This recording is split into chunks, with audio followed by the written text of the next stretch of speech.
This is Wacken Open Air, the biggest gathering of metalheads in the world. Each year, over 60,000 devoted fans come to camp out in the fields of northern Germany to worship their favorite metal bands. And whether you've come to see death metal, power metal, black metal, goth metal, or even Viking metal, if you're a die-hard metal fan, this is the place to be.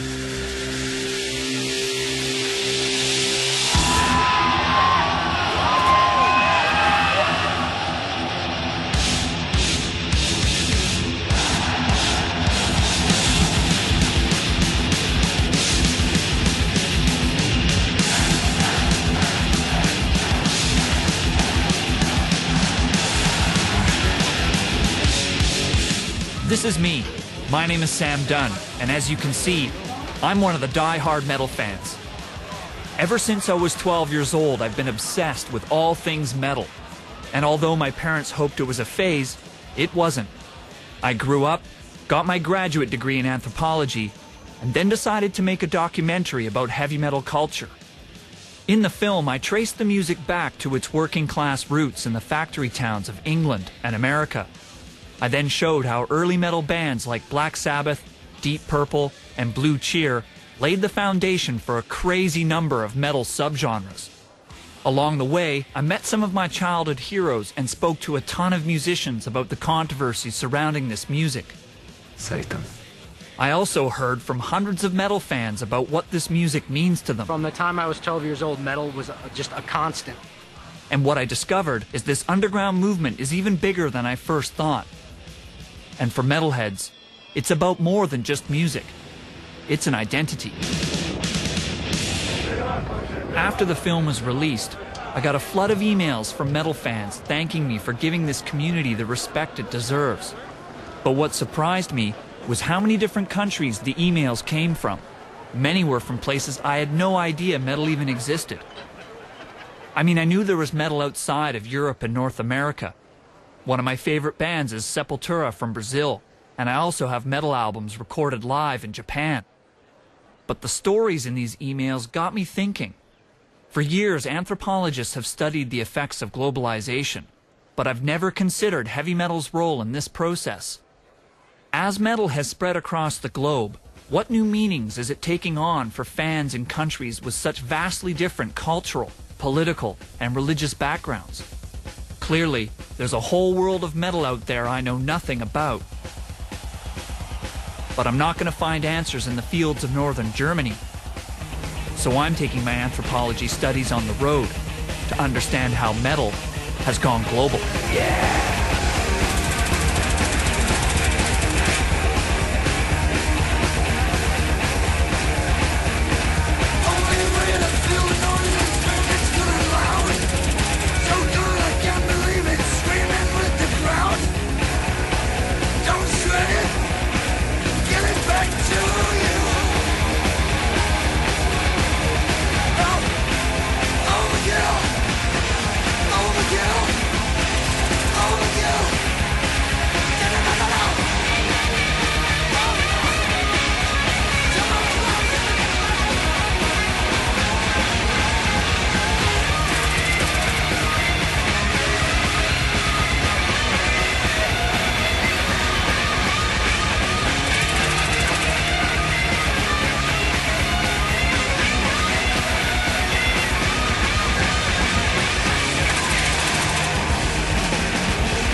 The first stop on my journey is Brazil, the largest country in Latin America, and a place most people associate with beaches, soccer, and samba. But if you ask any metal fan, They'll tell you that it's also known for its massive metal scene. So what happened to make metal so huge in this country? As pessoas nos anos 70 viviam numa ditadura no Brasil. A gente teve uma ditadura de quase 25 anos.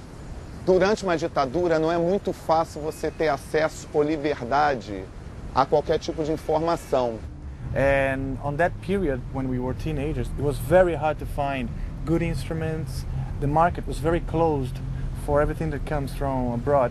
No Brasil, a ditadura acabou em 1985. Nesse momento, as bandas estavam começando a lançar os primeiros discos de heavy metal brasileiros. E o que isso quer dizer é que o heavy metal veio junto com a democracia.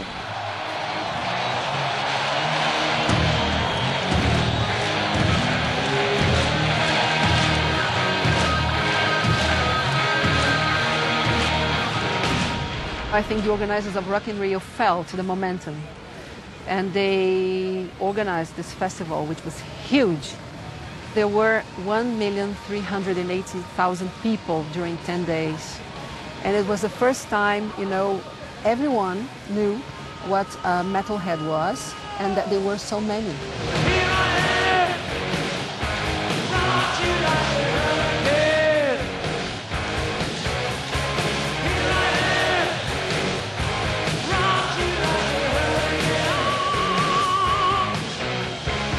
Pode parecer engraçado hoje querer ver Whitesnake. É um pouco engraçado, mas ver Whitesnake, Ozzy Osbourne, Scorpions, Iron Maiden, era demais para o brasileiro em 1985. I wouldn't say that metal came to free us, but I say that it was something that we were begging for. We were begging to have that atmosphere of freedom of speech, freedom of communication. Hey! Hey! 2 minutes to midnight! Let me see your hands in the air! We had to fly in by helicopter because to get there, all the roads were kind of blocked and stuff. And so as we were getting closer and closer, you could kind of see, you could see all this kind of, it looked like smoke coming up in the air, And what it was actually the steam rising off the bodies, off the crowds. They were all in sync, all having a great time. Você viu uma multidão de gente que se perdia. Então a gente parecia fazer parte de algo muito maior do que nós. Nós nos sentíamos parte de uma grande família, de uma religião. E as pessoas começaram a imaginar que essa pudesse ser a música, a trilha sonora de um momento que o Brasil era um país novo e livre.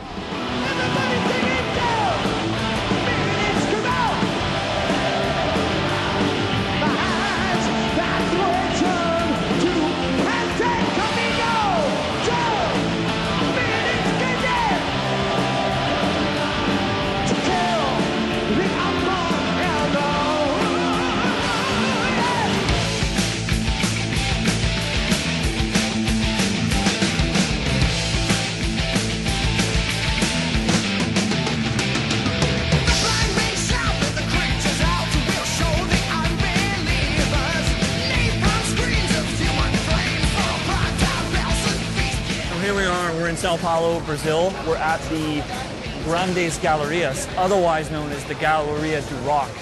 And I guess metal's huge in a country when there's a whole mall devoted to it.